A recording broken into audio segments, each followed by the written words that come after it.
continentes fueron más exitosos en el desarrollo económico. Pero una de las cosas interesantes que hace este libro también es narrar un poco el impacto que han tenido las enfermedades en el desarrollo de la humanidad. Y una de las hipótesis que lanza el autor, Jared Diamond, es que la mayoría de enfermedades de las que sufren los humanos provienen de los animales domésticos y provienen justamente de esta época del Neolítico, cuando los humanos empezaron a domesticar animales domésticos, domesticar animales, digamos,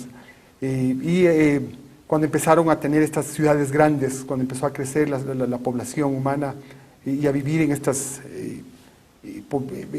infraestructuras básicas, pero en las que ya se albergaba gran cantidad de personas, ¿no? Entonces,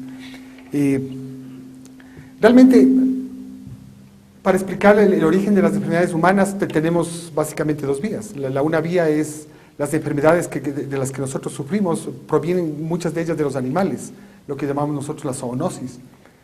Pero otro grupo de enfermedades nosotros no tenemos idea de dónde vienen. Y es justamente ese grupo de enfermedades las que voy a hablar la noche de ahora. Las enfermedades que la gente no entendía de dónde venían y que según Jared Diamond probablemente vienen de los animales domésticos.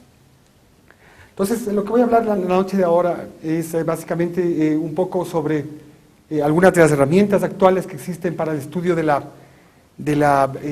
enfermedades. Una de ellas es el ADN, ¿no? Vamos a hablar un poco sobre los eventos de la historia natural de los humanos y cómo esos eventos en la historia natural de los humanos han contribuido a las enfermedades probablemente.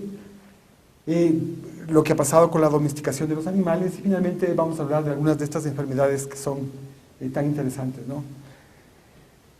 Bien, siempre empiezo con esto, el ADN, ¿no? Es lo que ha revolucionado la biología moderna y la microbiología no es una excepción. Y el ADN, lo que quiero que se acuerden del ADN básicamente es que está formado de estas 4 letras, ¿no? de la A, la C, la G y la T, ¿no? No importa los nombres científicos de estas letras, ¿no? Lo interesante de estas letras es que forman un lenguaje, ¿no? Y es el lenguaje en el que está escrita la vida. Y en este lenguaje están escritas las instrucciones de cómo hacer un ser humano, de cómo hacer un animal, de cómo hacer una planta, de cómo hacer una bacteria, ¿no?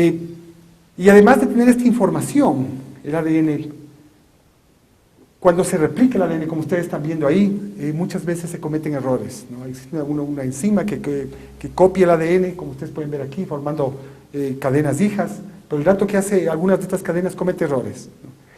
Y lo interesante de eso es que nosotros utilizamos esos errores para poder hacer un árbol de la vida, ¿no? Para poder nosotros entender de dónde proviene un cierto organismo, de dónde proviene, qué sé yo, un animal, de dónde proviene una bacteria, ¿no? Entonces, muchas de las